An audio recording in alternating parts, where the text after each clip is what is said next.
Hey, folks out there in internet land. Apparently lost the audio on the last video recording, so I'm just going to redo everything really quick. Uh, this week is packed, even though it's holiday season. When you're a legislator and also trying to be a candidate for office at the same time, and also finishing up on sponsoring and co-sponsoring bills. In fact, I actually received another message from Legislative Services that there's another bill that I've got to co-sponsor, so I've got to read through that and do a little background research. Now, a lot of people don't know this, but when you sponsor or co-sponsor a bill, there's hours and hours of additional work on each bill. I've sponsored altogether probably almost 30 bills in 4 years, but I've co-sponsored easily 60, 70, maybe 80 bills over the years. It's the bills that I co-sponsor as a legislator that tend to have more impact. When you're a co-sponsor in a bill, other legislators see that there are lots of co-sponsors on a bill, and they're more inclined to go ahead and support that. Have one dealing with water pollution. So I want to really quickly say, what are the two general libertarian approaches to pollution, because a lot of people have made the mistake, including some Libertarian Party members, made the mistake of thinking that there's no environmental protection, or just the marketplace will somehow magically rainbows and unicorns. And that's not true, but there are basically two solutions. My preferred one is through civil and criminal recourse. If you have air pollution, water pollution, people are dumping MTBEs, dioxins, neonicotinoids, which are killing the honeybees, probably. We had a bill on that this year. Unfortunately, it was killed rather than fixed, so they decided to just turn it into an interim study. Albert Einstein used to say, within 5 years of the honeybees dying out, mankind will die out, because they're so important for repollinating crops, fruit trees, and vegetable crops, and corn and grains, and the things that we depend on to live, and that animals also depend on to live. So unfortunately, our legislators decided they didn't have enough time for an issue like that, so they just turned it into an interim study. It is what it is. Sorry, folks. But I was been a co-sponsor on a number of those bills.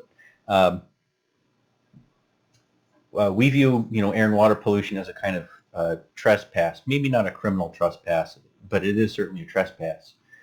So you have the right to recourse through civil courts and criminal courts. Criminal courts is really up to the prosecutor to decide if something rises to the level that there's the criminal intent there. Someone has to suffer serious bodily injury or death to justify actually prosecuting some company executives. But usually it's you go through civil court, you go and file through, or used to have the right to file in civil court and seek an estoppel to put a stop, to enjoin some large industrial polluter from polluting the property. Or it could just be a neighbor, it could be anybody.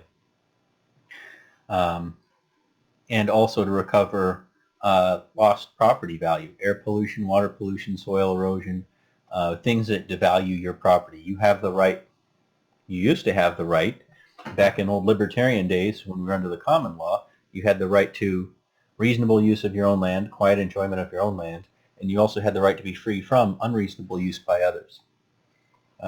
The second one comes from the Chicago School. It was proposed by Nobel Prize-winning economist Milton Friedman. I like it. It works as kind of a backup, except it is a tax. Tax on air pollution, water pollution, soil erosion, radiation, other harmful types of things that could create a risk for cancer, illness. But you can't nail down each specific case, so each person who's harmed can't necessarily find the source, especially if you've got interstate issues. Environmental issues can get complicated. But Friedman suggested in 1962, or maybe it was even earlier than that, taxing pollution. And today, there's a poll out that showed that 91 or 92% of professional economists would prefer to tax pollution rather than have a complex system of permits and regulations and approvals and setting certain levels where you can pollute all you want, and as long as you're only killing 100 or 200 people, they'll just allow it to happen. And then anything beyond that, there are massive fines. Whereas taxing pollution is more like a proportional rate, so the company always has the incentive clean up their act a little bit and pollute less and pollute as little as they possibly can. Reducing the chance of what they call statistical deaths. They want to get their statistical deaths down below 1 per year, whatever that means. So the big things so that bill is a lot of work. This other bill on PFCs that I'm co-sponsoring is also a lot of work. But what I really like to do is talk with students about the third political philosophy, libertarianism, the idea, again, that you have the right to live your life as you see fit so long as you're not harming anyone else, but also that you have the right to be free from harm by others. So tonight I'm going to be doing an interview with students in my home state of Washington. I think it's high school students will be asking some really difficult questions. I think that kids sometimes come up with better questions than adults do, because by the time we're adults, we're fed a lot of wrong information, and every time we get a question from adults, I have to back up and say, that's the chemical industry is pushing that narrative, or big government or trial lawyers are pushing that narrative. It simply isn't true. Kids haven't been taught the wrong things very much yet, although they do have the indoctrination in the government schools. That's one of the things that I like to do. I've also got a debate coming up on Thanksgiving Day, Thanksgiving evening, with Dan Taxation Is Theft Behrman. That should be fun, but Dan Behrman's also a really tough debater. He brings a lot of information to the table, and he's very logical and very analytical.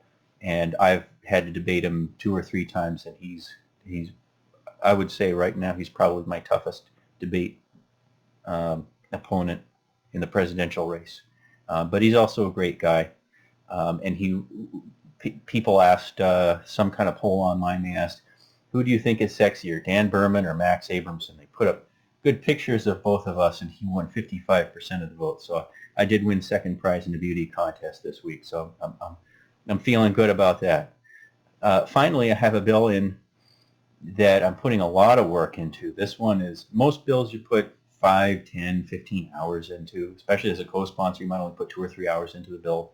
This one is a big one. It's Portugal-style decrim, and it's offering treatment, prevention, recovery support. Most libertarians already know that Spain, Italy, and Luxembourg have decriminalized most drugs. Portugal has decriminalized all drugs. Holland has effectively in 2001, Holland effectively legalized marijuana, and small amounts effectively tolerate drugs since the mid-1990s. All of those countries have seen drug use go down, drug addiction's gone down, drug deaths, overdose, emergency room visits, street crime, drug-related crime have gone down in those countries. We've seen that with every kind of prohibition, alcohol prohibition, marijuana prohibition, gun prohibition, gambling prohibition, sex worker, lending, you name it, any activity, once you make something illegal, we see consistently that crime goes up. Every time they stepped up the war on drugs, crime has gone up. And every time they've stepped down gun prohibition, ended alcohol prohibition, what have you, crime's gone back down at the state level, at the national level, and we've seen that at other countries too. And it's been a pretty consistent pattern at prohibition. I think most people now understand. It makes crime worse, it's unenforceable, it destroys respect for the rule of law, but it also results in about 80,000 SWAT raids into people's homes every year, the drug war. So my hope is we put this bill in, and they'll see that there's a much better approach, which is offering treatment, prevention, and recovery support instead of prison. So when you have these drug users, maybe they think that their drug of choice, alcohol, gambling, is great. They're having a great time, and that you could never get them to quit in the early stages. What we find is they bottom out, and we have this window, and that window could be 10 minutes, could be 10 hours, could be 2 or 3 days. For some, it could be a month. But you have to get them in at that window. We can't continue with these 6 and 8 week long waiting times. That doesn't work. And most importantly, once you get people through that treatment program, even more important, and Vermont has found that recovery support is much more important. That recovery support time has to go a minimum of 14 to 18 months. And we're not doing that. The recovery support program that the state comes up with just isn't hacking it for the vast majority of people who are trying to quit.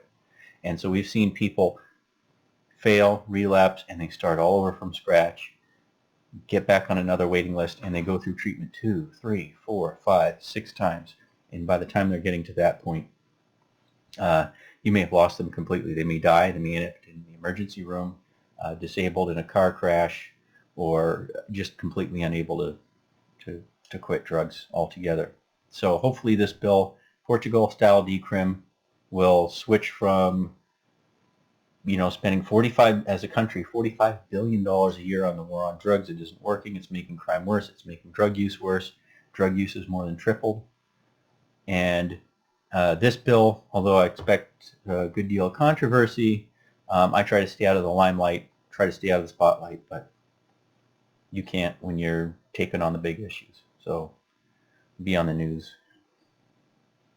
Unless I can avoid it, I'll just try and get one of the other members of the committee to go interview with those news guys, and I'll just hide out in the corner somewhere and read some of your comments online. Which, by the way, if you like this video, like and subscribe, and be sure to put comments down there. Do you think we should completely end the drug war? Do you think we should just re-legalize all drugs outright? Do you think we should just legalize some and not others? How do we deal with teenagers and young people? How do we deal with drug pushers? How do we get drugs off the street? How do we cut down on the spread of HIV, hepatitis C? Do you want to see more needle exchange programs like those that are offered by a lot of faith-based charities and hospitals? Do you want to get involved in the legislative process and help us improve drug policy and hopefully stop killing about 70,000 people a year, 80,000 spot rates into people's homes? So like and subscribe. Please share the video far and wide, and hope to see you next week, and I'll let you know how those debates turned out, and hopefully we get more people running for local office. That's January and February for a lot of towns. Go down to your town hall and ask them if there are any positions that are open. And see you next week.